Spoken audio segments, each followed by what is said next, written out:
തിരിവുണ്ടാകുന്ന നിലയിൽ ചലിക്കപ്പെടുവാൻ, അസാധാരണമായ ഒരു ദൈവത്തിന് മഹത്തമായി വെളിപ്പെടുവാൻ പരിശുദ്ധാത്മാവിന്റെ അത്യന്ത ശക്തിയുടെ ആഴമി അടുത്ത മിനിറ്റുകളിൽ സംഭവിക്കുവാൻ, ചില വലിയ വിടുതലുകൾ സംഭവിക്കുവാൻ, ചില വലിയ അനുഗ്രഹിക്കപ്പെട്ട ദൈവിക നന്മകൾ ഉണ്ടായി വരുവാൻ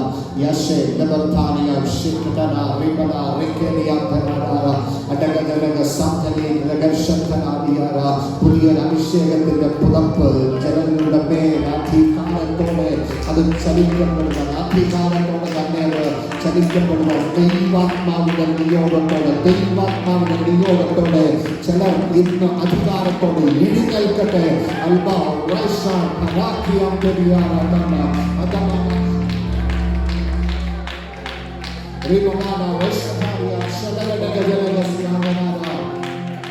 ദൈവാത്മാവിന്റെ മഹത്വത്തിന്റെ ഒരു പുതപ്പ് ജനജീവിതങ്ങളിലെ വ്യത്യാസങ്ങൾ വരുത്തത്തക്ക നിലവാരത്തിൽ അധികാരത്തോടെ ചലിക്കപ്പെടേണ്ടതിന് കടന്നു വന്ന ഒരു വ്യക്തിയെ പോലും വിടാതെ ആ സ്പർശനം അധികാരത്തോടെ വെളിപ്പെട്ടു വരുവാൻ, വ്യക്തിപരമായ ദൈവിക സ്പർശനം ഈ പ്രഭാതത്തിൽ അധികാരത്തോടെ അനുഭവിക്കുവാൻ, ആ ദൈവിക സ്പർശനത്തോട് കൂടെ കർത്താവിന്റെ മേശയിലേക്ക് പ്രവേശിക്കുവാൻ അവിടുന്ന് ഞങ്ങളെ സഹായിക്കേണ്ടതിന് പ്രാർത്ഥിക്കുന്നു.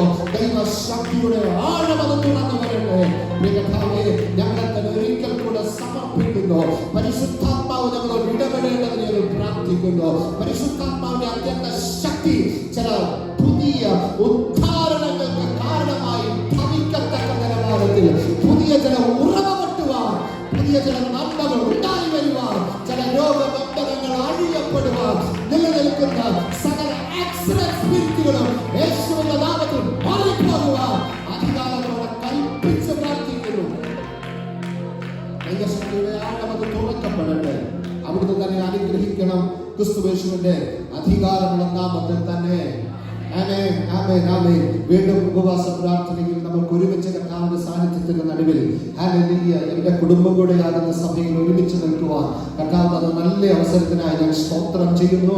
കർത്താവിന്റെ വലുതും വിശാലതയേറിയ സഫലമായ വചനത്തിന്റെ ആഴം അധികാരത്തോടെ ചലിക്കപ്പെടേണ്ടത് നമുക്ക് ഒരുമിച്ച് പ്രാർത്ഥനയോടെ ആയിരിക്കുകയും ചെയ്യാൻ. എനിക്ക് മുമ്പ് ശുശ്രൂഷിച്ച ഹല്ലേലൂയ അഭിഷിക്ത ദൈവപുരുഷൻ ടി.എം. മാത്യു അവറുകൾക്കായി സ്തോത്രം ചെയ്യുന്ന കർത്താവ് ശ്രേഷ്ഠമായ കുടുംബത്തെ അനുഗ്രഹിച്ച് വർദ്ധിപ്പിക്കുകയും ദൈവിക നന്മകൾ കൊണ്ട് അലങ്കരിക്കുകയും ചെയ്യട്ടെ. ഹല്ലേലൂയ. വേഗത്തിൽ നമുക്ക് വചനത്തിന്റെ ആഴത്തിലേക്ക് പ്രവേശിക്കാം. പത്രോസ് അപ്പോസ്തലൻ എഴുതിയ രണ്ടാമത്തെ ലേഖനം അതിന്റെ 1-ാം അധ്യായം 16-17 വചനഭാഗങ്ങൾ. 2 Peter chapter 1 verse 16 and 17. നിങ്ങളോട് അറിയിച്ചത് നിർമ്മിത കഥകളെ പ്രമാണമാക്കിയല്ല, അവന്റെ മഹിമ കണ്ട സാക്ഷികളായി തീർന്നിട്ടത്രേ. ഇവൻ എന്റെ പ്രിയപുത്രൻ, ഇവനിൽ ഞാൻ പ്രസാദിച്ചിരിക്കുന്നു എന്നുള്ള ശബ്ദം അതിശ്രേഷ്ഠ തേജസ്സിൽ നിന്ന് വന്നപ്പോൾ പിതാവായ ദൈവത്താൽ അവന് മാനവും തേജസ്സും ലഭിച്ചു. ആമേൻ, ഹല്ലേലൂയ. ഇവിടെ വ്യക്തമായി അഭിഷിക്ത ദൈവപുരുഷൻ അനുഭവിച്ചത് വിളിച്ചു പറയുകയാണ്. ഹല്ലേലൂയ. ഞങ്ങൾ അവന്റെ മഹത്വം കണ്ട, ഹല്ലേലൂയ, ഞങ്ങൾ അവന്റെ മഹിമ പ്രാപിച്ചവരാണ്, ഞങ്ങൾ ആ മഹത്വത്തിൽ നടക്കുന്നവരാണ്. ഞങ്ങൾക്ക് ലഭിച്ച സാക്ഷ്യം ദൈവത്തിന്റെ മഹത്വമാണ്. ആ മഹത്വത്തിനകത്തിലാണ് ഞങ്ങൾ മുമ്പോട്ട് യാത്ര ചെയ്യുന്നത്. പ്രിയ ദൈവമേ, അങ്ങനെയാണെങ്കിൽ ഇന്നും പകലിൽ നമുക്കൊന്ന് പറയുവാൻ കഴിയണം, എന്റെ ദൈവത്തിന്റെ സാന്നിധ്യം എന്നിൽ എപ്പോൾ അനുഭവിക്കുന്നു അവിടെ നിന്ന് ഒരു പുതിയ സാക്ഷ്യം നമ്മുടെ ജീവിതത്തിന്റെ മേൽ ഉണ്ടായി തുടങ്ങുകയാണ്. ഹല്ലേലൂയ. അങ്ങനെയാണെങ്കിൽ ഇന്ന് പകലിൽ അധികാരത്തോടെ പറഞ്ഞേ, ഞങ്ങൾ അവന്റെ മഹിമ കണ്ട സാക്ഷികളാണ്. ഞങ്ങൾ അവന്റെ മഹിമ കണ്ട സാക്ഷികളാണ്. ആ മഹത്വത്തിനനുസരിച്ചാണ് ഞങ്ങൾ മുമ്പോട്ട് യാത്ര ചെയ്യുന്നത്. ദൈവത്തിന്റെ മഹത്വത്തിനനുസരിച്ച് കുഞ്ഞെ നീ യാത്ര ചെയ്താൽ നിന്റെ കാൽ ഇടറാൻ ആ നല്ല കർത്താവ് അനുവദിക്കത്തില്ല. ഇന്ന് പകൽ എത്ര പേർക്ക് അത് പറയാൻ കഴിയും? എന്റെ കാൽ ഇടറാൻ കർത്താവ് അനുവദിക്കത്തില്ല. ഇന്ന് പകലിൽ പാട്ടുകാരനോട് ചേർന്ന് ഹല്ലേലൂയ മുത്തു പാടിത്തുടങ്ങിയപ്പോൾ വിളിച്ചു പറഞ്ഞു, അബ്രഹാമിന്റെ ദൈവം, ഇസ്ഹാക്കിന്റെ ദൈവം, യാക്കോബിന്റെ ദൈവം. ഹല്ലേലൂയ. അതെന്നെ കൂടെ ഉറപ്പിക്കുവാനാണ്. ഹല്ലേലൂയ. കാരണം എന്താണെന്ന് ചോദിച്ചാൽ 3 കാലഘട്ടത്തിന്റെ വെളിപ്പാട് ഒറ്റയടിക്ക് മോശയ്ക്ക് പറഞ്ഞു കൊടുക്കുകയാണ്. ഞാൻ അബ്രഹാമിന്റെ ദൈവം, ഞാൻ ഇസ്ഹാക്കിന്റെ ദൈവം, ഞാൻ യാക്കോബിന്റെ ദൈവം. ആ ദൈവം പറയുന്നു നിന്നെ ഞാൻ പുറപ്പെടുവിക്കുമെന്ന്. അങ്ങനെയെങ്കിൽ ഇന്ന് പകലിൽ അധികാരത്തോടെ വിളിച്ചു പറഞ്ഞ്, അബ്രഹാമിന്റെ കാലഘട്ടം വേറെയായിരുന്നു, ഇസ്ഹാക്കിന്റെ കാലഘട്ടം വേറെയായിരുന്നു, യാക്കോബിന്റെ കാലഘട്ടം അനുഭവം വേറെയായിരുന്നു. വ്യത്യസ്ത സാഹചര്യങ്ങളെ ഒരുമിപ്പിച്ച് കൊണ്ടുവന്നതിന് ശേഷം മോശയിൽ കൂടെ ഒരു വലിയ കൂട്ടം ജനതയോട് അധികാരത്തോടെ പറയാൻ പറയുന്നു, ഞാൻ അബ്രഹാമിന്റെയും ഇസ്ഹാക്കിന്റെയും യാക്കോബിന്റെയും ദൈവമാണ്, ആ ദൈവം നിന്നെ പുറപ്പെടുവിക്കുമെന്ന്. അങ്ങനെ ഇന്നും പകലിൽ വിളിച്ചു പറ, പിതാക്കന്മാരെ ശ്രേഷ്ഠമായി പുറപ്പെടുവിച്ച അതേ ദൈവം എന്നെയും പുറപ്പെടുവിക്കാൻ ശക്തനാണ്.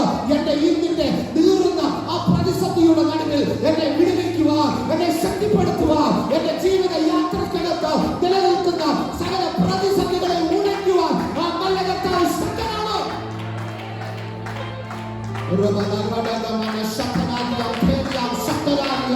നീ ഇന്ന് അനുഭവിക്കുന്ന പ്രതിസന്ധി അതെത്ര തന്നെയാണെങ്കിലും പറയട്ടെ, അധികാരത്തോടെ വിളിച്ചു പറ, എന്റെ ദൈവത്താൽ ഞാൻ ആ പ്രതിസന്ധിയെ വളരെ സിമ്പിളായി മറികടക്കാം, വളരെ വളരെ സിമ്പിളായി ഞാൻ മറികടക്കാം. കാരണം എന്റെ ദൈവം എന്റെ കൂടെയുണ്ട്. എന്റെ ദൈവം എന്റെ കൂടെയുണ്ട്. എന്റെ ദൈവം എന്റെ കൂടെയുണ്ട്. പറയട്ടെ, ഞങ്ങൾ മഹിമകളുടെ സാക്ഷികളാണ്. ലൂക്കോസിന്റെ സുവിശേഷം 9-ാം അധ്യായത്തിലേക്ക് കയറുമ്പോൾ നമുക്കവിടെ കാണുവാൻ കഴിയുന്നത്, അവർ പ്രാർത്ഥനയ്ക്കായി കയറി ചെന്നു. 9-ാം അധ്യായം 28-29 വചന ഭാഗങ്ങളിലേക്ക് വരുമ്പോൾ ഈ വാക്കുകൾ പറഞ്ഞിട്ട് ഏകദേശം 8 നാൾ കഴിഞ്ഞപ്പോൾ അവൻ പത്രോസിനെയും യോഹന്നാനെയും യാക്കോബിനെയും കൂട്ടിക്കൊണ്ട് പ്രാർത്ഥിപ്പാൻ മലയിൽ കയറിപ്പോയി. ശ്രദ്ധിക്കേ, പ്രാർത്ഥിപ്പാൻ മലയിൽ കയറിപ്പോയി. പറഞ്ഞേ, പ്രാർത്ഥിപ്പാൻ. അടുത്തിരിക്കുന്ന വ്യക്തിയുടെ മുഖത്ത് നോക്കി പറ, പ്രാർത്ഥനയ്ക്ക് സമയമെടുക്കുക. അമേ, ശ്രദ്ധിക്കുക, മറുപെടാൻ വേണ്ടി അല്ല പോയത്. വചനം പറയുന്നു, മറുപെടാൻ വേണ്ടിയിട്ടല്ല പോയത്. പ്രാർത്ഥനയ്ക്ക് മലയിൽ കയറിപ്പോയി. അവർ പ്രാർത്ഥിക്കുമ്പോൾ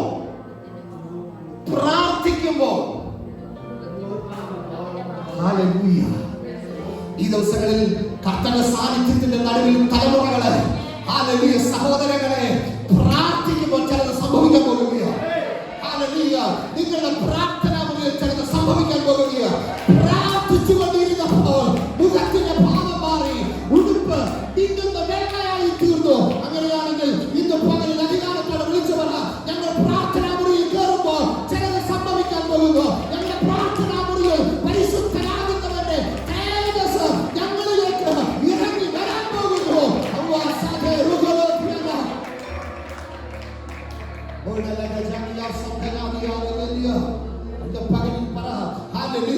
ഞങ്ങളുടെ പ്രാർത്ഥനയ്ക്കകത്ത് ചില വലിയ ഡെലിവറൻസുകൾ സംഭവിക്കാൻ പോകുന്നു. ഞങ്ങൾ കണ്ടിട്ടുള്ളതല്ലേ, ഞങ്ങൾ ഇതുവരെ നിരൂപിച്ചിട്ടുള്ളതല്ലേ, അതിലും ശ്രേഷ്ഠമായ ഒന്ന് ഞങ്ങളുടെ പ്രാർത്ഥന മുറിയിൽ വെളിപ്പെടാൻ പോകുന്നു. അങ്ങനെയാണെങ്കിൽ ഇന്ന് പകലിൽ ഞാൻ വിളിച്ചു പറയട്ടെ, പ്രാർത്ഥനയുടെ മടുപ്പുകൾ പൊട്ടട്ടെ. പ്രാർത്ഥനയിൽ നിലനിൽക്കുന്ന പൈശാചിക മണ്ഡലങ്ങൾ കൊണ്ടുവന്നെത്തിയിരിക്കുന്ന സകല ഇരുളിന്റെ ആധിപത്യങ്ങളെ മാറട്ടെ. ഇന്ന് പകല് പ്രാർത്ഥനയുടെ ഒരു പുതപ്പ്, പ്രാർത്ഥനയുടെ ഒരു അന്തരീക്ഷം അധികാരത്തോടെ കുടുംബങ്ങളെ കണക്കിലേക്ക് അതിലും ശക്തിയോടെ വെളിപ്പെടട്ടെ.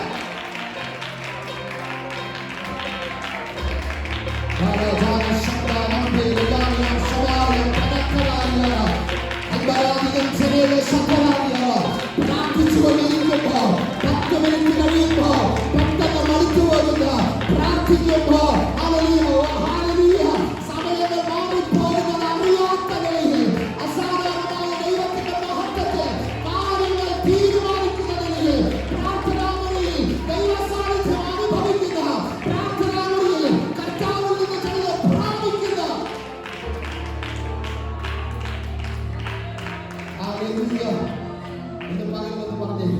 പ്രാർത്ഥനാമുറിയിൽ ഞാൻ ചിലത് പ്രാപിക്കാൻ പോകുന്നു. ദൈവത്തിന്റെ മഹത്വമുള്ള ഭുജം അധികം ശക്തിയോടെ വെളിപ്പെടട്ടെ. ഇന്ന് പകലിൽ പ്രാർത്ഥിക്കുമ്പോൾ ചിലത് സംഭവിക്കാൻ പോകുന്നു. പ്രാർത്ഥനാ മുറിയിൽ സംഭവിക്കേണ്ടുന്ന വലിയ ചില ഡെലിവറൻസുകൾ നിങ്ങളുടെ ജീവിതത്തിന്റെ മേൽ സംഭവിക്കുന്നതിന് വിനോദമായിട്ടാണ് പ്രാർത്ഥനയെ ഉഴപ്പിക്കളയുന്നത്. പ്രാർത്ഥനാ മുറിയിൽ വെളിപ്പെടുന്ന ഉറക്കം മാറിപ്പോകട്ടെ. പ്രാർത്ഥിക്കാതെ വരുന്ന, പക്ഷേ ചില നിമിഷങ്ങൾ കഴിയുമ്പോൾ ഉറങ്ങിപ്പോകുന്ന അവസ്ഥകൾക്ക് ഇന്നു മുതൽ വ്യക്തമായ മാറ്റം സംഭവിക്കട്ടെ. അന്തരീക്ഷ മണ്ഡലത്തിൽ നിലനിൽക്കുന്ന ഈർന്ന ശക്തി യേശുവിന്റെ നാമത്തിൽ മാറിപ്പോകട്ടെ.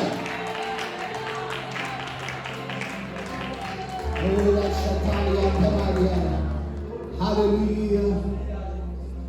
ഹല്ലേലൂയ.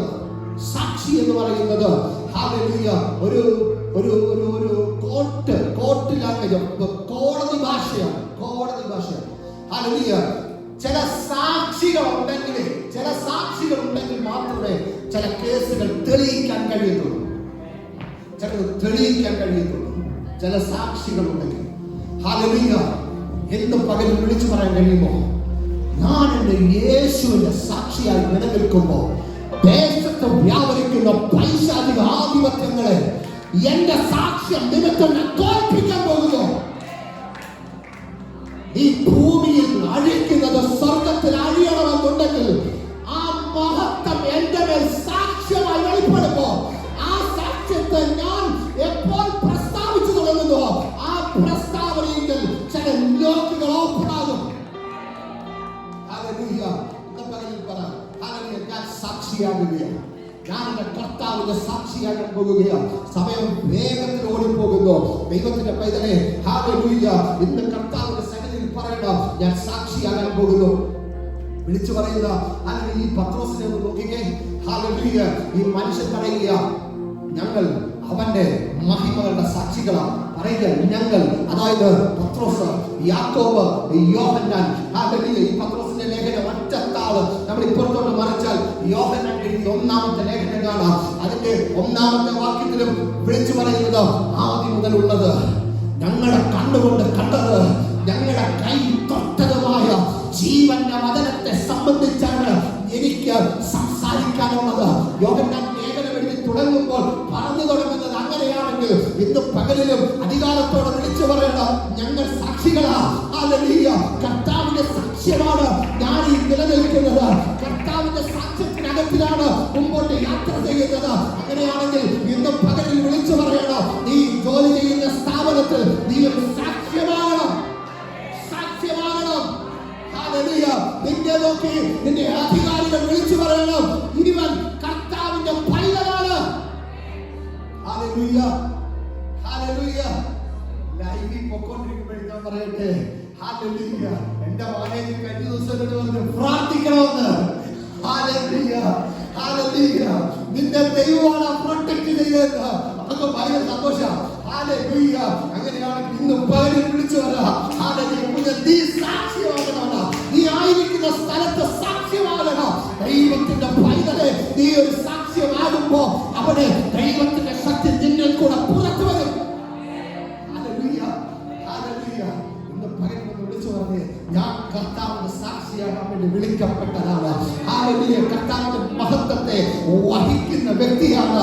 ആ മഹത്വത്തിനനുസരിച്ചാണ് ഞാൻ മുമ്പോട്ട് യാത്ര ചെയ്യുന്നത്. ദമസ്കോസിന്റെ പടിവാതിൽക്കൽ വെച്ച് അപ്പോസ്തല പ്രവൃത്തിയിലേക്ക് നാം കടന്നു വരുമ്പോ 9-ാം അധ്യായം 5-ാം വാക്യത്തിലേക്ക് കടന്നു വരുമ്പോ അവിടെ വ്യക്തതയോടെ വിളിച്ചു പറയുകയാണ്, അപ്പോസ്തലനായ പൗലോസിനെ ദമസ്കോസിന്റെ പടിവാതിൽക്കൽ വെച്ച് കർത്താവ് ഒന്ന് തൊട്ടു.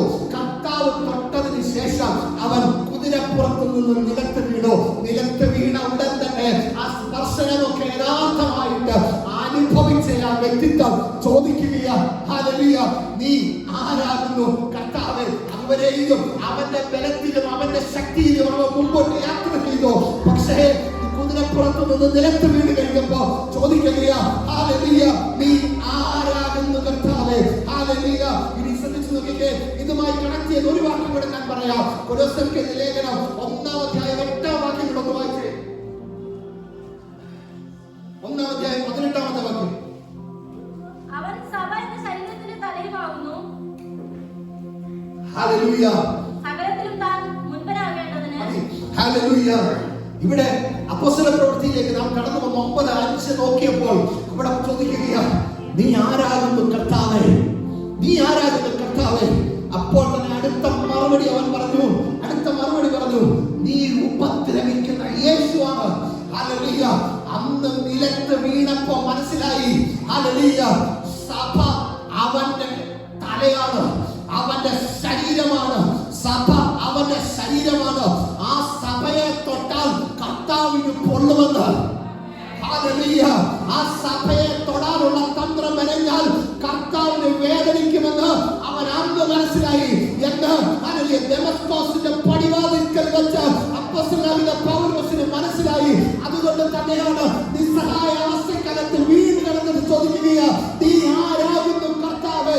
ഇപ്പോൾ എന്റെ മേൽ കർത്തൃത്വം നടത്തുന്ന നീ അങ്ങ് ആരാകുന്നു എന്നാണ് അവന്റെ ചോദ്യം. അങ്ങനെയാണെങ്കിൽ പ്രിയ ദൈവമക്കളെ, നീ അനുഭവിക്കുന്ന സകല സിറ്റുവേഷനെയും മാറ്റുക.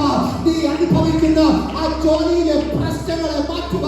നീ അനുഭവിക്കുന്ന കുടുംബത്തിനകത്തിലെ തകർച്ചകളെ മാറ്റുക. സഭയുടെ തലമുതിർന്ന ക്രിസ്തു നേരിട്ടിറങ്ങി വരുമെന്നാണ് ഈ വചനത്തിൽ കൂടെ ഞാൻ പറയുന്നത്. ഹല്ലേലൂയ. പകലിൽ വിളിച്ചു പറ, എന്റെ ദൈവം എനിക്ക് വേണ്ടി എഴുന്നേൽക്കാൻ പോകുന്നു. എന്റെ ദൈവം എനിക്ക് വേണ്ടി എഴുന്നേൽക്കും. അവന്റെ ശത്രുക്കൾ എന്റെ ശത്രുക്കൾ ചീത്തറിപ്പോകും. അസാധാരണമായ ദൈവത്തിന്റെ പ്രവൃത്തിക്ക് വേണ്ടി കണ്ടിരിക്കുന്ന ചില വ്യക്തിത്വങ്ങൾ തീരുമാനമെടുക്കുവാൻ കഴിയാത്ത നിലവാരത്തിൽ മാറി നിലനിൽക്കുമ്പോ ദൈവത്തിന്റെ പ്രവൃത്തി എന്നിൽ നിന്ന് വെളിപ്പെടണം. ഇനി ശ്രദ്ധിച്ചു നോക്കിക്കേ, യേശു കർത്താവ് ക്രൂശീകരണങ്ങൾ ഉയർത്തെഴുന്നതിന് ശേഷം വചനം ഇങ്ങനെ വിളിച്ചു പറയുന്നു, 500-ലധികം ആളുകൾക്ക് അവൻ പ്രത്യക്ഷനായി. 500-ലധികം ആളുകൾക്ക് പ്രത്യക്ഷനായി. അതിന്റെ ഒരു സാക്ഷ്യം മാത്രം നമുക്കറിയാം. എമോസിലേക്ക് 2 പേർ കടന്നു പോകുന്നു. ആ എമോസിലേക്ക് കടന്നു പോകുന്ന വ്യക്തികളോട് യേശു ചേർന്ന് നടന്നു. അവർക്ക് പ്രത്യക്ഷനായി, അവർക്ക് അവനെ തന്നെ വെളിപ്പെടുത്തി കൊടുത്തു. പക്ഷേ ഹല്ലേലൂയ, അപ്പോസ്തല പ്രവൃത്തി 2-ാം അധ്യായത്തിലേക്ക് കടന്നു വരുമ്പോൾ ചരിത്രം ശ്രദ്ധിച്ച് 500-ലധികം ആളുകൾക്ക് യേശു കർത്താവ് ഈ എമോസിലേക്ക് പോയ ശിഷ്യന്മാരെ പോലെ തന്നെ പ്രത്യക്ഷമായി അവരോട് സംസാരിച്ച് അവർക്ക് താൻ ജീവിച്ചിരിക്കുന്നു എന്ന് വെളിപ്പെടുത്തി കൊടുത്തു. എന്നാൽ മാളികമുറിയുടെ അനുഭവത്തിലേക്ക് കടന്നു വന്നപ്പോ ഏകദേശം 380-ലധികം ആളുകളെ കാണുന്നില്ല. അതിനെന്താ പറഞ്ഞേ? 500-ലധികം പേർക്ക് കർത്താവ് പ്രത്യക്ഷനായിട്ട് ഞാൻ ജീവിച്ചിരിക്കുന്നു എന്ന് വെളിപ്പെടുത്തി കൊടുത്തു. പക്ഷെ മാളികമുറിയുടെ അനുഭവത്തിലേക്ക് കടന്നു വന്നപ്പോ അവിടെ 120 പേരെ മാത്രമേ കാണുന്നുള്ളൂ. ബാക്കി 380-ലധികം ആളുകൾ എവിടെ? അവർ കേട്ടു കർത്താവ് ജീവിച്ചിരിക്കുന്നു, നല്ല കാര്യം, പോയി. പക്ഷേ അനുഭവത്തിൽ കയറിയ 120 പേർ അടുത്ത നിലവാരത്തിലേക്ക് കയറാൻ പരിശുദ്ധാത്മാവ് അവരെ ഉപയോഗിച്ചെങ്കിൽ ദൈവമേ, നിന്റെ ജീവിതത്തിന്റെ മഹിമ കണ്ട സാക്ഷിയായിട്ട് നീ നിലനിൽക്കാനല്ല, മഹത്വം പ്രാപിച്ചാൽ അടുത്തത് നിന്നെ കർത്താവ് ഉപയോഗിക്കും.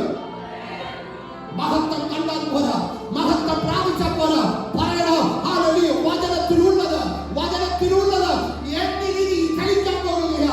വചനത്തിലുണ്ടല്ലോ എന്ന് പറഞ്ഞിരിക്കാനല്ല, വചനത്തിലുള്ളത് എന്നിൽ കൂടെ നടക്കാൻ പോകുന്നു. കാരണം ഞാൻ പ്രാർത്ഥിച്ചാൽ വിടുതൽ സംഭവിക്കും. ഞാൻ നോക്കിയാൽ ഭൂതങ്ങൾ അലറിയോടും, രോഗികൾ സൗഖ്യമാകും, പൈശാചിക ബന്ധനങ്ങൾ മാറിപ്പോകും. പറഞ്ഞേ, കരത്തിലിരിക്കുന്ന വചനം ഉയർത്തിപ്പിടിച്ചിട്ട് പറഞ്ഞേ, ഈ വചനത്തിലുള്ളത് എന്നിൽ കൂടെ നടക്കും. വചനത്തിലുള്ളത് എന്നിൽ കൂടെ സംഭവിക്കാൻ പോകുന്നു. വചനത്തിൽ എന്ത് എഴുതിയിരിക്കുന്നു അത് എന്നിൽ കൂടെ സംഭവിക്കും. പാട്ട് പാടുമ്പോ ദൈവത്തിന്റെ മഹത്വം ഇറങ്ങുക. ഹല്ലേലൂയ. രോഗിക്ക് വേണ്ടി പ്രാർത്ഥിക്കുമ്പോ ആ രോഗി സൗഖ്യമാകണം. നിന്റെ പ്രതിസന്ധിക്ക് നിന്റെ പ്രവാചകൻ നിന്റെ കരത്തിലിരിക്കുന്ന വചനമാണ്. ആ വചനം അകത്തിരിക്കണം. ഇന്ന് പറ, വചനം ഞാൻ കൊണ്ടു നടക്കുന്നു. ഹല്ലേലൂയ. ഇന്ന് വചനം നമ്മൾ കൊണ്ടു നടക്കുന്നു.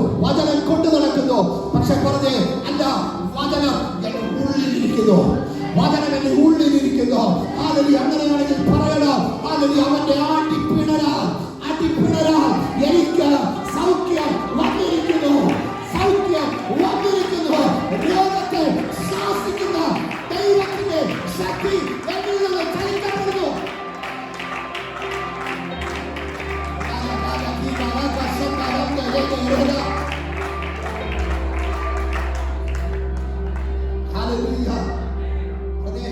ഇനി ഈ വചനം ബായിനകത്ത് ഇട്ടോണ്ട് നടക്കാനല്ല. മഹിമകളുടെ സാക്ഷിയാണോ നീ വിളിച്ചു പറ, ഈ വചനം അകത്ത് വചനമിരിക്കുന്നവൻ പറഞ്ഞാൽ ചിലത് സംഭവിക്കും. അകത്ത് വചനം വെച്ചോണ്ട് നീ ചിലത് പറഞ്ഞേ, ഹല്ലേലൂയ, അത് സംഭവിക്കാൻ തുടങ്ങുക. ഹല്ലേലൂയ. 40 ദിനരാത്രങ്ങളായിട്ട് ഇസ്രായേലിലെ സൈന്യങ്ങൾക്കെതിരായിട്ട് ഒരു ഗോലിയാത്ത് മകനാകുന്നവൻ എഴുന്നേറ്റ് നിന്ന് സംസാരിക്കുകയാ. അഭിഷേകം വ്യക്തമായി വീണവൻ എഴുന്നേറ്റ് നിന്നിട്ട് ചോദിക്കുകയാണ്, ഇവനെ കൊന്നാൽ എല്ലാവരും പ്രതിസന്ധിക്കകത്ത് നിലനിൽക്കുമ്പോ, രാജാവ് ഉൾപ്പെടെ മാറി നിലനിൽക്കുമ്പോ, ഈ അഭിഷേകമുള്ള ഒരു ചെറിയ ഇടയവാലൻ അങ്ങോട്ട് കയറി നിന്നിട്ട് ചോദിക്കുകയാ, ഇവനെ കൊന്നാൽ എന്ത് കിട്ടും? കുഞ്ഞെ, അഭിഷേകം നിന്റെ മേൽ ചലിക്കുന്നുണ്ടോ? വചനം നിന്റെ അകത്തുണ്ടോ? നീ പറയുന്നത് വ്യത്യസ്തതയുള്ളതായിരിക്കും. നീ പറയുന്നത് വ്യത്യസ്തതയുള്ളതായിരിക്കും. ഇന്ന് മുതൽ അങ്ങനെ സംഭവിക്കട്ടെ. നീ പറയുന്ന ഇതിനകത്തിൽ അധികാരം ചലിക്കപ്പെടും. വചനമാകുന്ന കർത്താവിന്റെ ഉദരത്തിനകത്തിൽ പേറിയ സഹോദരി ഓടി വന്ന് എലിസബത്തിന് ഒരു വന്ദനം പറഞ്ഞതേയുള്ളൂ. എലിസബത്തിന്റെ ഉദരത്തിനകത്തിൽ കിടന്ന പിള്ളയെ പരിശുദ്ധാത്മാവ് എടുത്ത് നടന്നെങ്കിൽ, അഭിഷേകത്തിൽ നടച്ചെങ്കിൽ, ഇത് പകലിൽ പറ, വാദനത്തിന്റെ അകത്ത് ചലിക്കട്ടെ. വാദനം അകത്ത് ചലിക്കട്ടെ. ഒന്നുകൂടെ പറയട്ടെ, വാദനം അകത്ത് ചലിക്കണമെങ്കിൽ ഈ വചനവുമായിട്ട് നിനക്ക് ബന്ധമുണ്ടാകണം.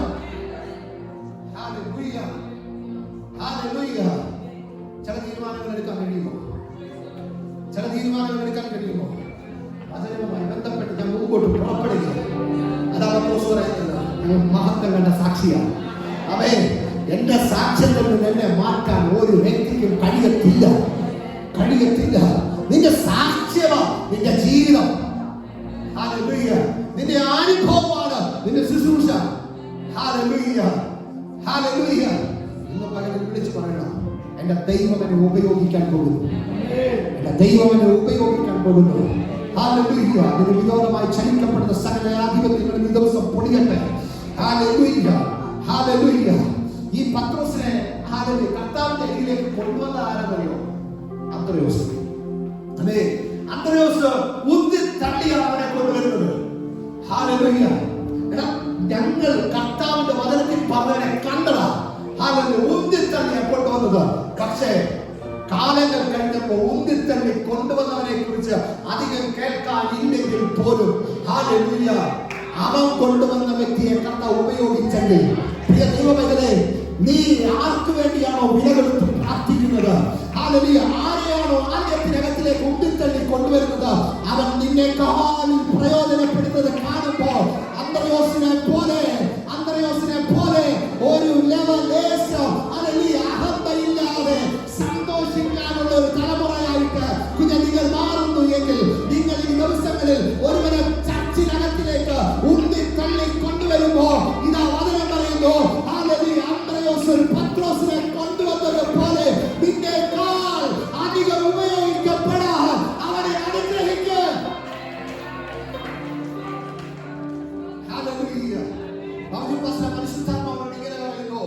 ഈ പുതിയ വർഷത്തിൽ അടുത്ത ചില ദിവസങ്ങൾ കൊണ്ട് പുതിയ വർഷങ്ങളിൽ അഭിഷിക്ത ദൈവപുരുഷന്റെ പേരിൽ നിന്ന് അസാധാരണമായ ചില ദൈവപ്രവൃത്തികൾ സംഭവിക്കാൻ പോകുന്നു. ഉൽപ്പത്തി പുസ്തകത്തിൽ വചനം ഇങ്ങനെ പറയുന്നു, ഒരു നദി പുറപ്പെട്ടു, അത് ദേശത്ത് 4 ശാഖയായി പിരിഞ്ഞൊഴുകി എന്ന് പറയുന്നത് പോലെ ഈ നോട്ടിംഗം പട്ടണത്തിനകത്തിൽ നിന്ന് ഒരു വലിയ നദി പൊട്ടി പുറപ്പെടാൻ പോകുന്നു. അത് ആത്മാവിന്റെ നദിയാണ്, അത് അഭിഷേകത്തിന്റെ നദിയാണ്. അത് 4 ശാഖകളായിട്ട് ദേശത്തേക്ക് അത് വ്യാപരിക്കാൻ പോകുന്നു. വലിയ ക്രൂസൈഡിന് ആളുകൾ കടന്നു വരുന്നത് പോലെയുള്ള മെഗാ ചർച്ചിന്റെ ആളുകൾ സീനിയർ പാസ്റ്ററായിട്ട് പരിശുദ്ധാത്മാവ് ഈ പുതിയ കാലഘട്ടത്തെ മാറ്റാൻ പോകുന്നു.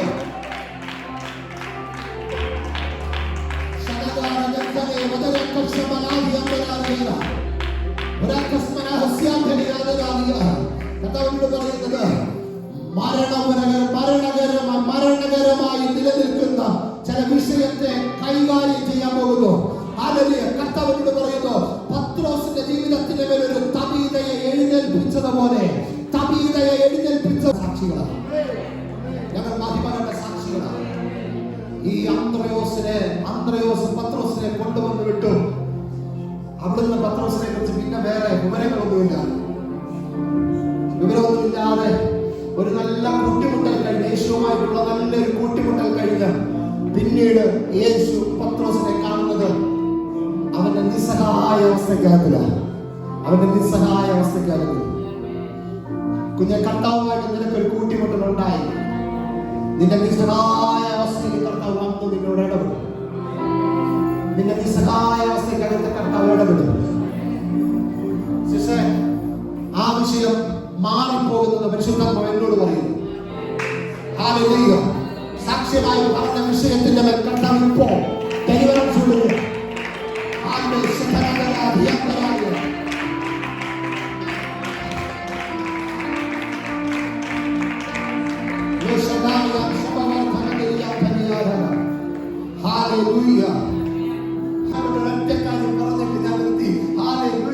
ദൈവത്തിന്റെ മഹത്വമുള്ള ബുദ്ധം ശക്തിയോടെ ചലിക്കപ്പെടുവാൻ ഇടയാകട്ടെ. ഒറ്റൊരു പ്രധാനപ്പെട്ട ദൂതിലേക്ക് ഞാൻ പ്രവേശിക്കുക. ഞാൻ ആ ഭാഗം മടക്കി വെച്ചു. ദൈവത്തിന്റെ ശക്തി അധികാരത്തോടെ വെളിപ്പെടട്ടെ. ഇവരുടെ കണ്ണിൽ നിന്ന് നടന്നു വീഴുന്നതിനകത്ത് ചിലവുണ്ടെന്ന് കാണാം. ഞാൻ ദൂതിലേക്ക് മടങ്ങി വരട്ടെ. ഒരു തീരുമാനം നീ എടുക്കുമ്പോ ശ്രദ്ധിച്ചോണേ. ഒരു തീരുമാനം നീ എടുക്കുമ്പോ അല്ലെങ്കിൽ ആ തീരുമാനത്തിന്റെ നടുവിൽ അനേക നഷ്ടങ്ങൾ മറ്റുള്ളവർക്ക് സംഭവിച്ചേക്കാം. അനേക പ്രതിസന്ധികൾ മറ്റുള്ളവർ നിന്നിലേക്ക് പറഞ്ഞേക്കാം. പക്ഷേ ഹല്ലേലൂയ, രൂത്ത് നവോമിയോട് പറയുകയാണ്, ഹല്ലേലൂയ, നിന്റെ ദൈവം എന്റെ ദൈവം.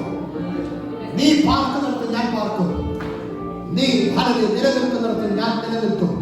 ഹല്ലേലൂയ. ആ തീരുമാനമെടുത്തു. താൻ ബോവസിന്റെ വയലിലേക്ക് കയറി ചെന്നു. ബോവസിനാൽ ഒരു തലമുറയുണ്ടായി. ആ തലമുറയ്ക്ക് അടുത്തൊരു തലമുറയുണ്ടായി. ആ തലമുറയുടെ പേര് ദാവീദ്. നീ എടുത്ത തീരുമാനം നിന്നെ അടുത്തൊരു ചരിത്രത്തിലെത്തി. നവോമി ഹല്ലേലൂയ ആ കണ്ട ആ ദർശനത്തിനകത്ത് അവൾ മുമ്പോട്ട് യാത്ര ചെയ്തപ്പോ ആ ദർശനത്തെ കൂട്ടുപിടിച്ച രൂത്ത്, ഹല്ലേലൂയ, ആ ദർശനത്തെ കൂട്ടുപിടിച്ച രൂത്ത് പറയുന്നു, നിന്റെ ദൈവം എന്റെ ദൈവം, നിന്റെ ദൈവം എന്റെ ദൈവം. ആ തീരുമാനമെടുത്ത് അവൻ കടന്നു വന്നപ്പോ ബോവസ് വിളിച്ചു പറയുന്നു, ഇസ്രായേലിന്റെ ദൈവത്തിന്റെ ചെറുകിൻ കീഴിൽ ആശ്രയിച്ചു വന്ന നിനക്ക് അവൻ പൂർണ്ണ പ്രതിഫലം തരട്ടെ. അങ്ങനെയാണെങ്കിൽ മറ്റുള്ളവരെല്ലാവരും പറഞ്ഞു ഇത് നല്ലതാണ് എന്ന്. പക്ഷേ എതിർത്ത് നിന്നിട്ട് പറഞ്ഞു, അല്ല, ഇത് നല്ലതല്ല എന്ന് പറഞ്ഞ് ഒരു തീരുമാനത്തിലേക്ക് കടന്നു വന്നപ്പോ ഹല്ലേലൂയ, ആ തീരുമാനമെടുക്കുന്ന വ്യക്തിയോട് പരിശുദ്ധാത്മാവിന് ആലോചന പറയാറുണ്ട്. അല്ലെങ്കിൽ നിന്റെ തീരുമാനത്തെ ഞാൻ ശരിവെക്കാൻ പോകുന്നു. നിന്റെ തീരുമാനത്തെ ഞാൻ ശരിവെക്കാൻ പോകുന്നു. നിന്റെ തീരുമാനം അതൊരു ചരിത്രമാകാൻ പോകുന്നു. ആ തീരുമാനമാണ് ബോവസിന്റെ വയലിലേക്ക് എത്തിച്ചത്. ആ തീരുമാനമാണ് അടുത്ത തലമുറയെ ധരിപ്പിച്ചത്. ആ തലമുറയ്ക്ക് അടുത്ത തലമുറ ദാവീദുമാണ് എങ്കിൽ 10ാം തലമുറ പോലും ദൈവത്തിന്റെ ആലയത്തിലേക്കോ ദൈവത്തിന്റെ മഹത്വത്തിലേക്കോ പ്രവേശിക്കരുതെന്ന് അലംഘനീയമായ കൽപ്പന നിലനിൽക്കുമ്പോ ആരാധനയ്ക്ക് വേണ്ടി ഏകദേശം 3000-ഓളം ഉപകരണങ്ങൾ ഉണ്ടാക്കിയ ദാവീദിനെ ഈ കുടുംബത്തിന്റെ ഭാഗമാക്കി നിർത്തിയെങ്കിൽ നീ എടുക്കുന്ന തീരുമാനം അടുത്ത തലമുറയുടെ വഴികാട്ടിയായിട്ട് മാറും. നീ എടുക്കുന്ന തീരുമാനം അസാധാരണമായ വിടുതലുകൾക്ക് കാരണമായി ഭവിക്കുവാനിടയാകും. ഇന്ന് പകലിൽ